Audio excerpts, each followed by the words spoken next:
Welcome to Uzbekistan. This is country number 53 and I am in the capital city of Tashkent.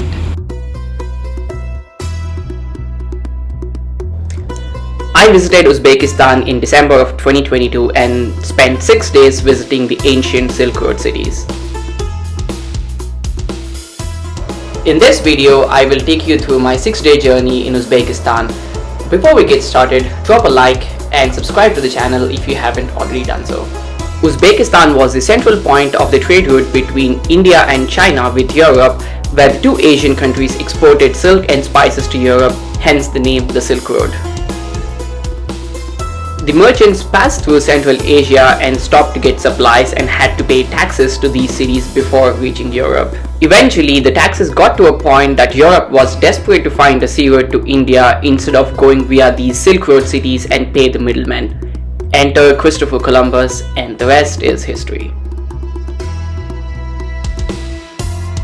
My journey started in the capital city of Tashkent. It wasn't part of the Silk Road, but visiting the capital gives a stark contrast to the Silk Road cities. Tashkent is a modern city with modern buildings, wide roads, and you'd be forgiven to think you're in a Western city. But if you look closely, you'll find a lot of Soviet influence in the architecture, especially in their metro stations.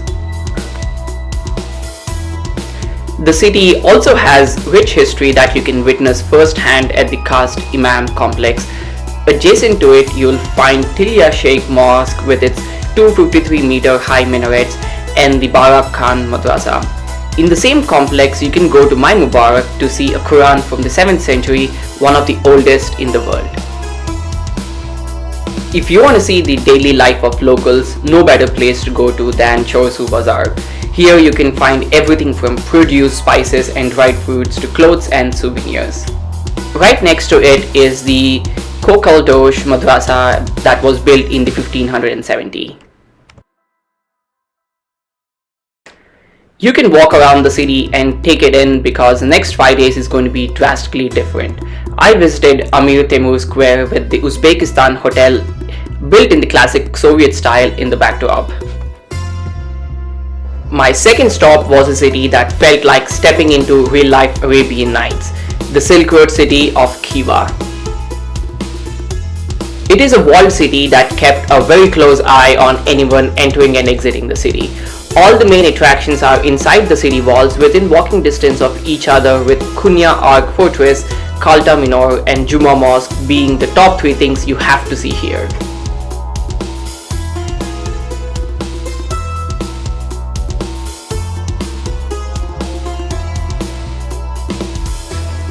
I spent 2 days here going through all the streets within the city walls and shopping for souvenirs. Khiva is the most architecturally intact and tightly packed of Central Asian Silk Road cities. I then took a train to go to the next Silk Road city of Bukhara. I am in the beautiful city of Bukhara.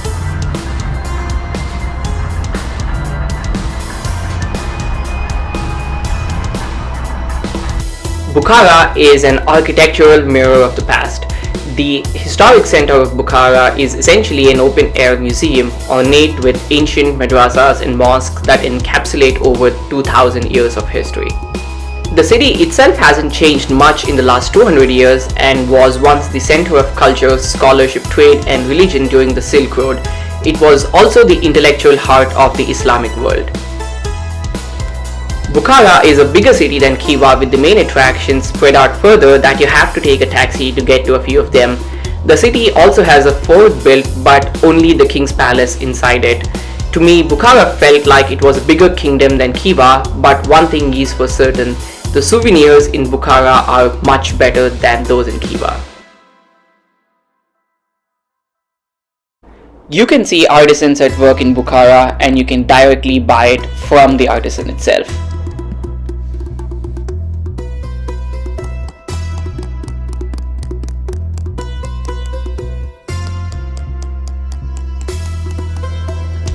The top things to see in Bukhara are the Poi Kalyan complex, Ugulbek and Abdul Aziz Khan Madrasa and Live halls. I spent only a day here and it was enough for me to see all the main highlights. I then took a high-speed bullet train to my final stop of the Silk Road city of Samarkand. Welcome to Samarkand. Today is day 5 in Uzbekistan and I am in the Registan Square. I had heard fables of the city's beauty as a kid and it did not disappoint. Ancient historians called Samarkand Rome of the East or the Pearl of the Eastern Muslim world. The city of Samarkand is about 2750 years old. It is a much bigger city than Khiva or Bukhara. However, in terms of number, there are fewer number of sights to see, but the ones that are there, simply put, are grandiose. You can easily spend over half a day just seeing the Registan Square with its 3 beautiful madrasahs, or the beautiful Shahi Zinda complex, or the Bibi Khanum Mosque and Mausoleum. The scale of these places is simply astounding. I spent 2 days just in Samarkand between shopping for souvenirs and visiting the places.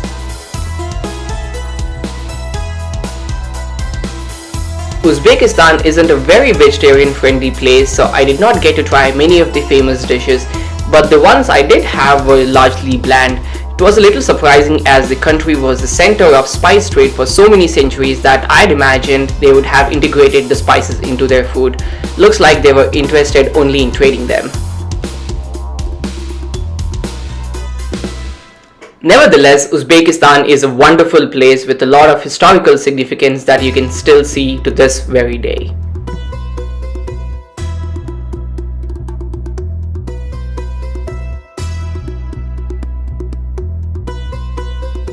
Today is my last day here in Uzbekistan. It's been an incredible 6 days here.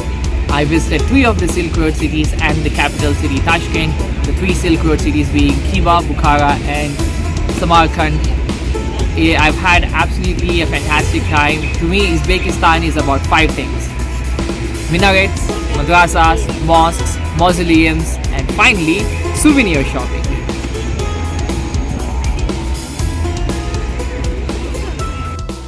If you want to see more of Uzbekistan, click on the link in the description box below where I take you through my journey of the Silk Road cities.